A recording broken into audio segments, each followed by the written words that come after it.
This video will help you get your brand new LG Innotek LG-D521 dashcam installed and set up in no time at all.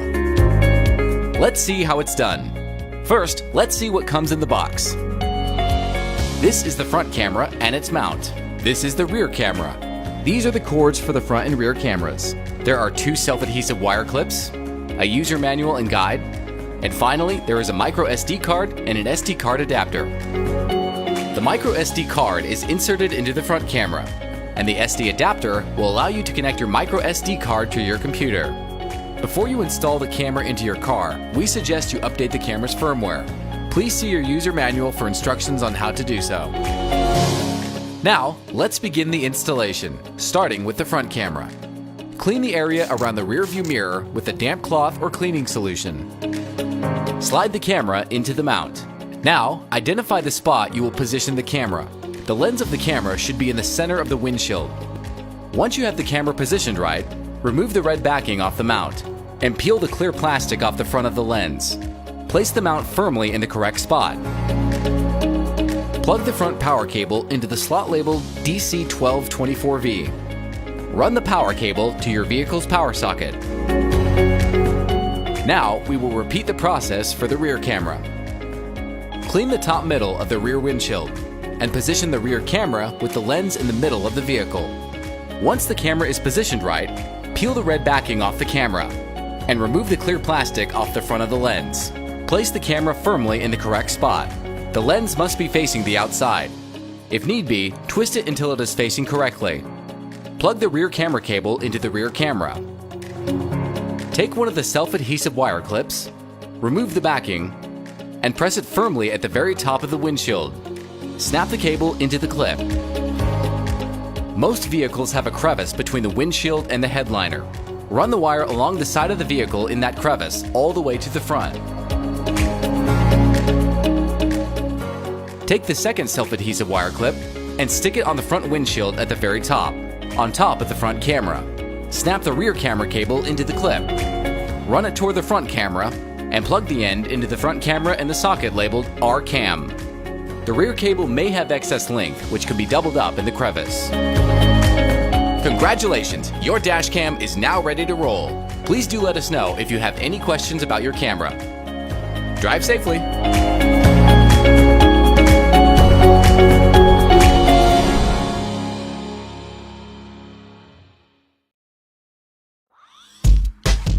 How do you know if you need the latest Garmin dashcam? You drive one of these.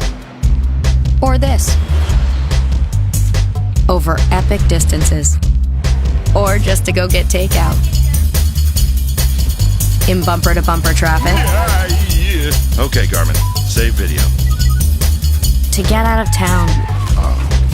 Are you seeing this? Are you seeing what I'm seeing? And see the sights. Is he pointing at anything in particular? In all conditions. Oh, bikes.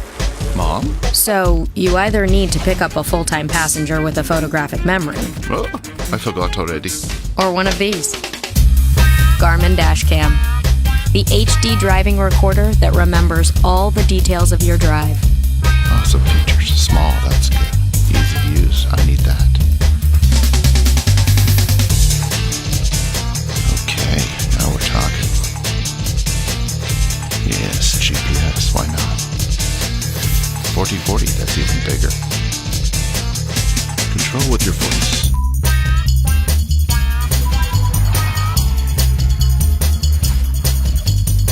Choose a Garmin Dashcam and pick up the perfect passenger. See you later. Bye now. Bye.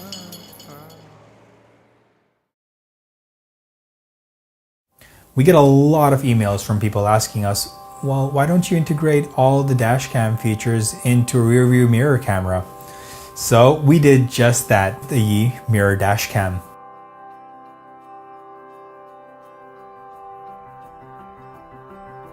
To the untrained eye, it's just like any other rear view mirror, and you don't need any special tools to install it, as it conveniently fits over the original rear view mirror using two straps.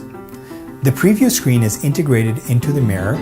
It's a 4.3-inch touchscreen, which is basically going to go into your peripheral vision once it's on. so you can concentrate on the road ahead.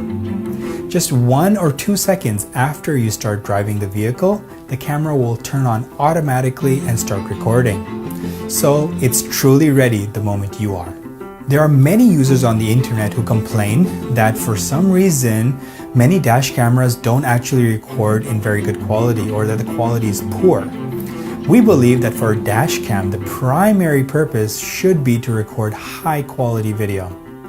The eMirror dashcam uses a professional image sensor that supports 138 degrees field of view.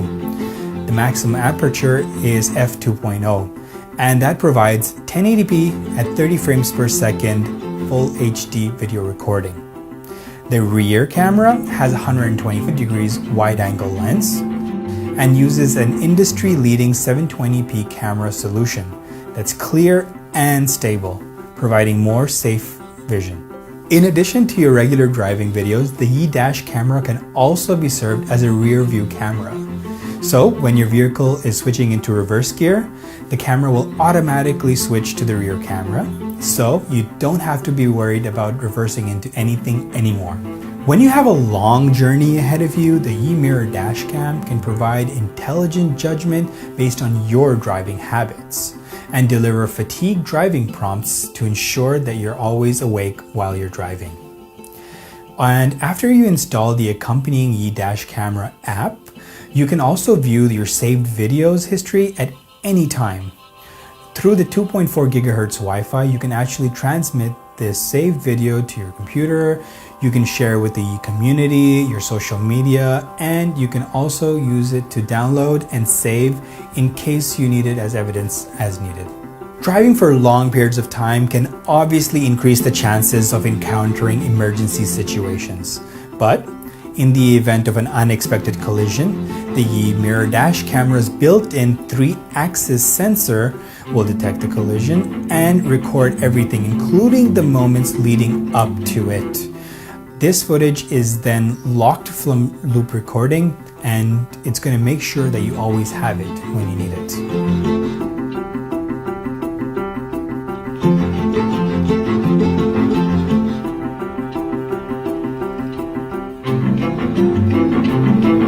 So this was the eMirror dash camera.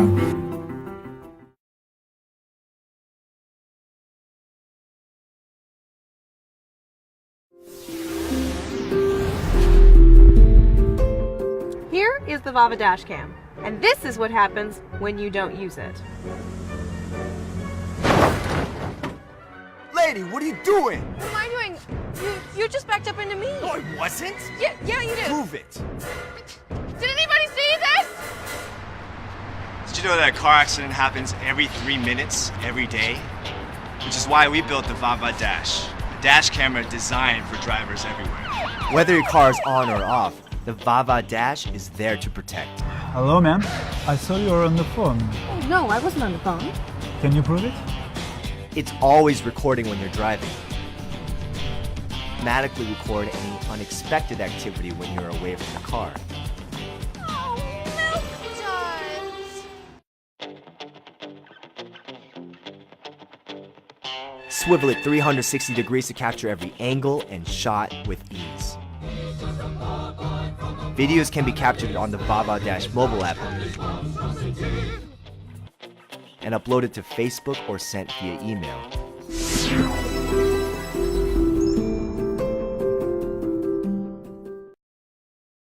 The V1P is made out of all plastic, so it's fairly light. This is a good thing because if you're ever in a serious accident and it does happen to fall from your window, it's not going to injure you. On the front is a 2.4-inch LCD screen that gets bright enough to see during the day.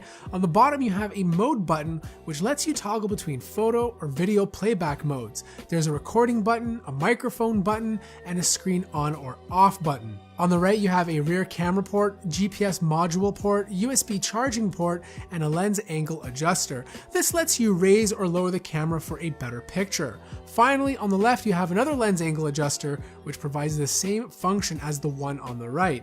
A menu button to access your settings, a reset button, a power button, and a micro SD card slot which can hold up to 128 gigabytes. Now here's the thing, I was worried about installation. I thought it'd be a pain since you need to run wires across your window to connect it to your car charger, but actually it's quite easy. The majority of cars have enough space to slip the cable in between the window and the fabric. So I just ran it around the glass, down the side, through my glove box, and into my car charger. Using the dash cam is super easy. You just leave it plugged into your car charger, and every time the car turns on, your dash cam will automatically turn on with it and automatically start recording. The front cam can record in HD or Full HD. I left it on Full HD, but you will use up your storage space faster. In the event you do fill up your SD card without moving the footage, the V1P has loop recording, so after it gets full, it will start re-recording over the oldest files first. Rexing uses a G sensor with their dash cam, so if you get into an accident, it will lock the footage. This way you don't lose any of your files. There's an option to turn on or off wide dynamic range. I like to leave it on. I always want my footage to look as best as possible. Speaking of detail, the camera is able to capture a wide field of view. So everything in front of your car gets recorded. The image quality is good. I'd probably compare it to a smartphone camera from 2015. And as you can see here, during the day, the colors look good and white balance is on point. Later in the evening when the sun is coming down, it still manages to do a good job of keeping things bright and clear. The camera is able to pick up the details and writing from the passing signs. The rear camera, on the other hand, only shoots at 480p, so the resolution is not as great, but more than fine to capture a vehicle hitting you from behind.